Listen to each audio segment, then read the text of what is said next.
the Honda HR-V. Now this is a bit of an oxymoron car because it's a big, small SUV and it's got this really cool feature.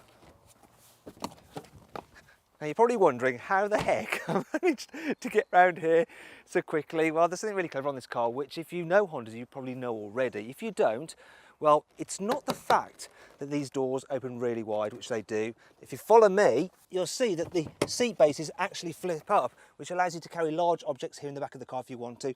Now, Honda calls these seats its magic seats. And, well, what are they like to sit on? Well, you do notice that in the back you do have lots of knee room and, well, the floor's pretty flat as well. However, if you sit up straight or if you're tall, there isn't much headroom. People over 6 foot are going to find it a bit squashed back here. Kids will love it though because you've got huge windows and it does on the whole feel quite spacious. It's not very good though, this car, for carrying 3 abreast. Part of the reason is this central seat is pretty high. There we go, look at that now. This HR-V has one of the biggest boots, if not the biggest boot in its class. It is huge, have a look at that. You've got loads and loads of space there. It's a very big square shape. If you need to carry bigger items, of course you can fold down the seats, which is pretty easy to do. And then you have a flat load floor. Minor issue is that you do have a bit of a load lip here. It's not very big though. You've got these scuff plates which you can slide things over, and the actual load height itself is pretty low, which does help out. And if you need to hide some things away, you can store them in this large underfloor storage area too. So yeah, this car it's rather practical actually, and it's quite a good looking thing as well. You know, the design really does stand out. It's very distinctive. Probably doesn't stand out as well as it could do in this grey paint, but it's definitely quite a stylish car, and this thing continues inside. So I really like Honda's cabins of late. They're very, very distinctive. Now there are a few cheap feeling bits of plastic, but actually the stuff that you really touch, you don't touch up there, do you?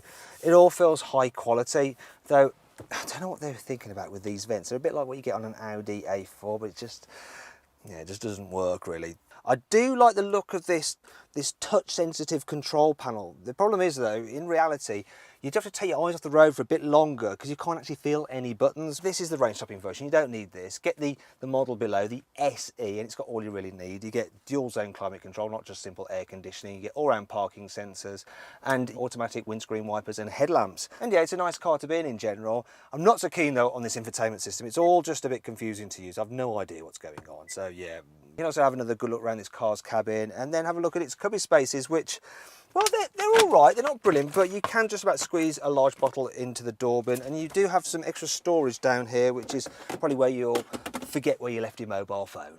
So the Honda HR-V may not have the best tech in the world, but how does it feel to drive? Now, one of the things that I like about Hondas is that they always manage to inject a little bit of fun into their cars.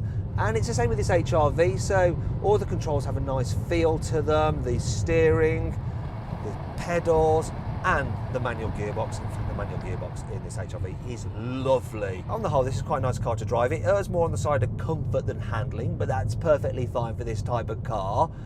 The only thing I notice is that, well, I guess it does feel a little bit fidgety on broken surfaces, and when you're going at speed, you do get quite a bit of tyre roar. But on the whole, this is a nice, easy, comfy car to travel in.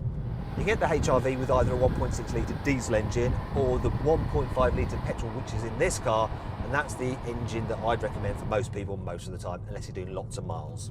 What I wouldn't recommend is this automatic gearbox. It's a CVT, which stands for constantly variable transmission, but in this case, it should actually mean constantly vocal transmission, because when you put your foot down, you get this noise.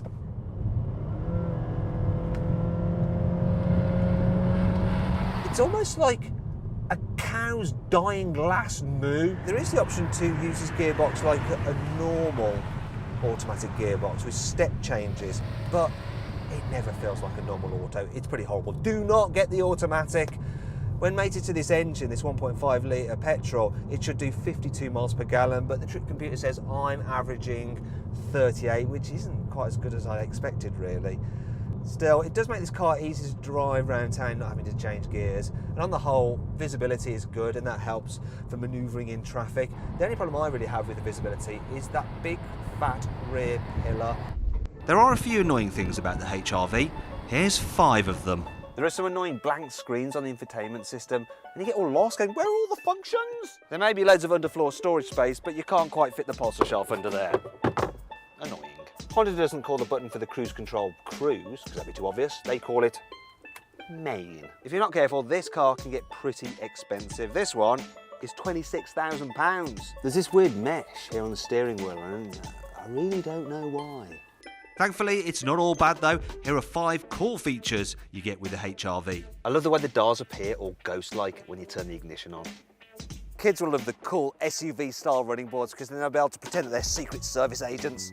Yeah, everything's safe here. The car has a clever configurable cup holder system. I mean, look at that, it's cool. Smooth panels underneath the car help reduce drag to improve fuel efficiency. You can get a wide, clean boot liner, perfect if you've got a dirty dog or a hostage that might bleed out.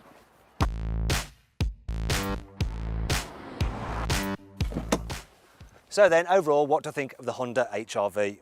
Well, the automatic gearbox isn't very nice, and the car is a bit noisy at speed. But other than that, it's generally very nice to drive. Plus, with those magic seats and the big boot, it's extremely practical. Thanks for watching.